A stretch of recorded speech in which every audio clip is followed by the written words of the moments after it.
ঢাকা দক্ষিণ সিটি কর্পোরেশনের সাবেক মেয়র শেখ ফজলে নূর তাপস ও তার স্ত্রী আফরিন তাপসের বিরুদ্ধে মামলা দায়ের করেছে দুর্নীতি দমন কমিশন দুদক। রোববার ৫ জানুয়ারি মামলা দুটি দায়ের করা হয়েছে বলে জানিয়েছেন দুদকের মহাপরিচালক প্রতিরোধ মোহাম্মদ আক্তার হোসেন। তিনি বলেন, শেখ ফজলে নূর তাপস ২৭টি ব্যাংক হিসেবের মাধ্যমে ৫৩৯,১৬,২০,২৭৮ টাকার সন্দেহজনক লেনদেন করেছেন। বিকালে দুদকের প্রধান কার্যালয়ে এক ব্রিফিংয়ে দুদক মহাপরিচালক প্রতিরোধ আক্তার হোসেন বলেন, শেখ ফজলে নূর তাপস ঢাকা দক্ষিণ সিটি কর্পোরেশনের মেয়র হিসেবে দায়িত্ব পালনকালে নিজের ক্ষমতার অপব্যবহার করেন।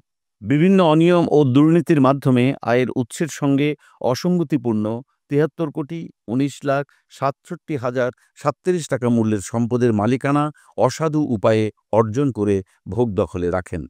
তার নামের ২৭টি ব্যাংক হিসেবে ২০১৩ সালের ২২ সেপ্টেম্বর থেকে ২০২৪ সালের ১৯ আগস্ট পর্যন্ত জ্ঞাত আয়ের সাথে অসঙ্গতিপূর্ণ ৩০৪,৩৩,৫৮,৫২৮ টাকা জমা এবং ২34,৮২,৬৬,৭৫০ টাকা উত্তোলন করেন। এছাড়াও ৫,১৭,৫২৭ মার্কিন ডলারের অস্বাভাবিক লেনদেন করেন। এ কারণে তার বিরুদ্ধে দুদক মানি লন্ডারিং আইনে মামলা দায়ের করেছে।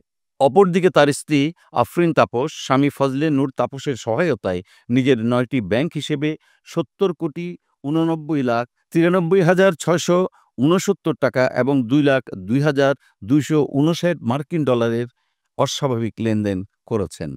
এছাড়াও জ্ঞাত আয় বহির্ভূত ৬,৪০,৮৯,০৯৮ টাকা মূল্যের সম্পদের মালিকানা অর্জন করেন, যে কারণে তার বিরুদ্ধেও দুদক আইন ও মানি লন্ডারিং আইনে মামলা দায়ের করা হয়েছে।